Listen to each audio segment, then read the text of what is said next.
Only a fool breaks the 2-second rule. Papa, what kind of rule is that? Papa, go close to the truck and reduce the gap so that nobody comes in between us.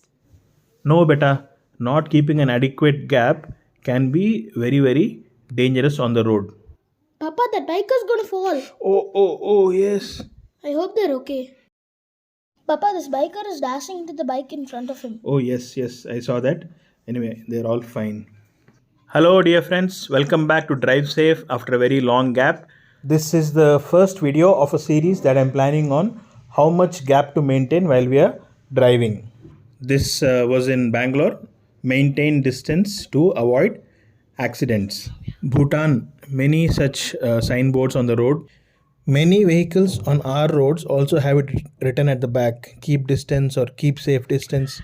Delhi Meerut Expressway, it says 70 meters headway distance. But how do you calculate what's 70, what's 50, 30? I was told maintain 4 car lengths or 6 car length distance. But how do you assess that distance? What is 1 car length, 10 car lengths? Only a fool breaks the 2-second rule. This was first time taught to me by one of my very good friends, DS. He's a hand surgeon in the UK now.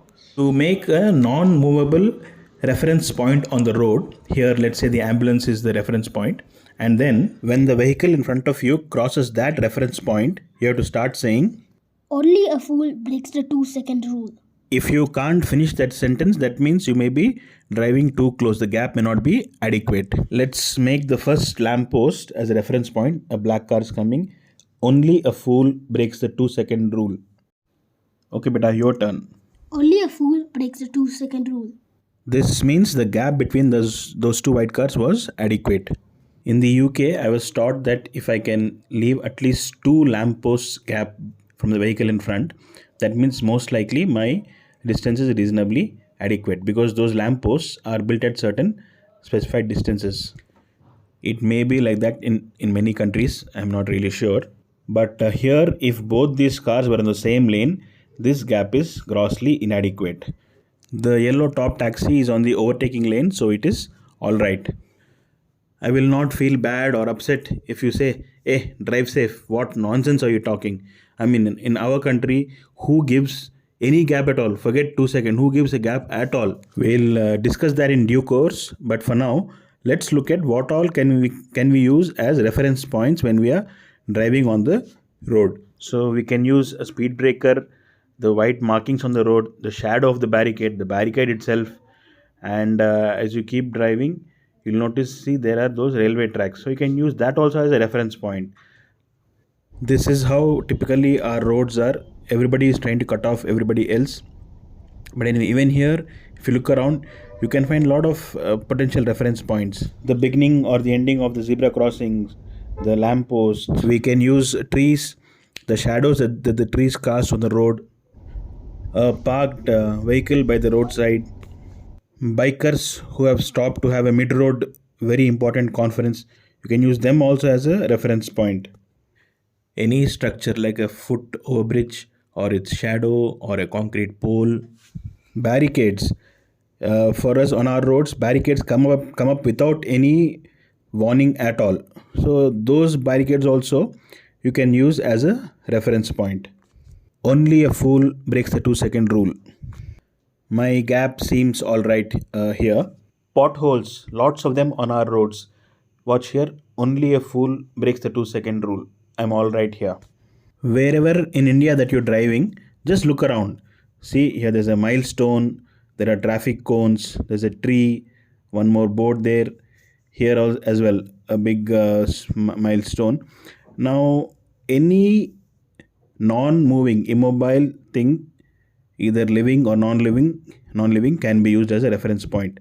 I mean, just hope that that is not directly in your path, somewhere where you can use that as a reference to compare yourself to the vehicle ahead of you. You may ask, so drive safe, if you keep this gap, is there a guarantee that you won't get rear-ended or you won't end up in an accident? No, there is no guarantee. The moment you get onto the road, it's understood that there is always a risk of an accident, but you're trying your best to minimize that risk. Some people actually believe a 2-second gap is not adequate. You need to have 3 or even a 4-second gap from the vehicle in front of you. This is basically a very, very defensive, and let's say it's probably even a very boring technique of trying to avoid getting into trouble. This gap has to be doubled or tripled or even quadrupled when the road conditions are not good. For example, when it is pouring cats and dogs like this, when it's raining heavily, you have to increase the gap. Not only rain, if you're driving in snowy conditions, they say you have to keep at least 4 times more gap than what you think you require. And if it is very foggy, visibility is poor, uh, your tires you think are not good, you are sleepy, lot of issues, all these your gap has to be increased that much more. Remember, you and I can never fight nature. You and I need to respect nature so that you stay safe on the road as you drive. We will discuss in detail the theory behind this gap and also the advantages of keeping a gap in the next video. I promise within the next 4 weeks or so I'll upload that.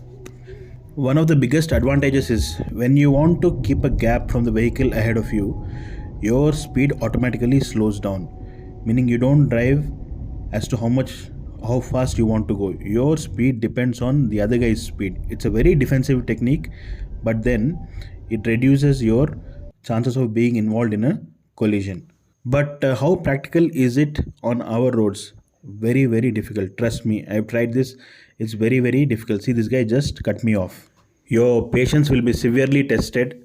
Others may look at you as if you're a fool and try to get into that little gap that you have left between the vehicle in front of you. But then it's very defensive, very boring, very irritating also at times. But it is a very safe technique, meaning you keep a gap, you're automatically increasing the chances of you being more and more away from trouble. I many times feel like Jekyll and Hyde, meaning, when there's traffic, when there is chaos, automatically my speed comes down quite a bit because my speed depends on the speed that the other guy is driving at. It doesn't matter what the speed zone is, the speed limit at that point is. But when the road opens up, when there is not much traffic around, that is the only time that I can comfortably accelerate, not when there is a lot of chaos. This is the Tirupati Chittur highway stretch. Excellent roads for about 65 kilometers. I would rate it among the top 5 to top 10 that I've driven on in India. Hyderabad's outer ring road. For me, that's probably one of the best roads to drive on in our country. So, friends, remember, only a fool breaks the 2 second rule. I have slightly modified it nowadays. I at least try to have a gap wherein I can say only a fool breaks, at least till breaks, I won't have a gap. But then, given a choice, I would want to have that minimum 2 second of a gap. The essential point here is that if the vehicle in front of you suddenly stops dead in its track for whatever reason, a cow comes, a dog comes, a boulder from the sky comes and falls on it, whatever reason, can you still comfortably control yourself? That is the question.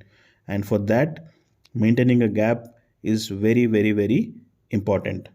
In this video, we looked at only one point, how much gap to keep from the vehicle in front of us.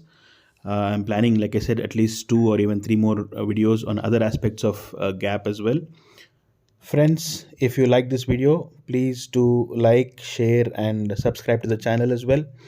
And if you don't agree with me, no problem. Please leave a comment. We can have a short discussion.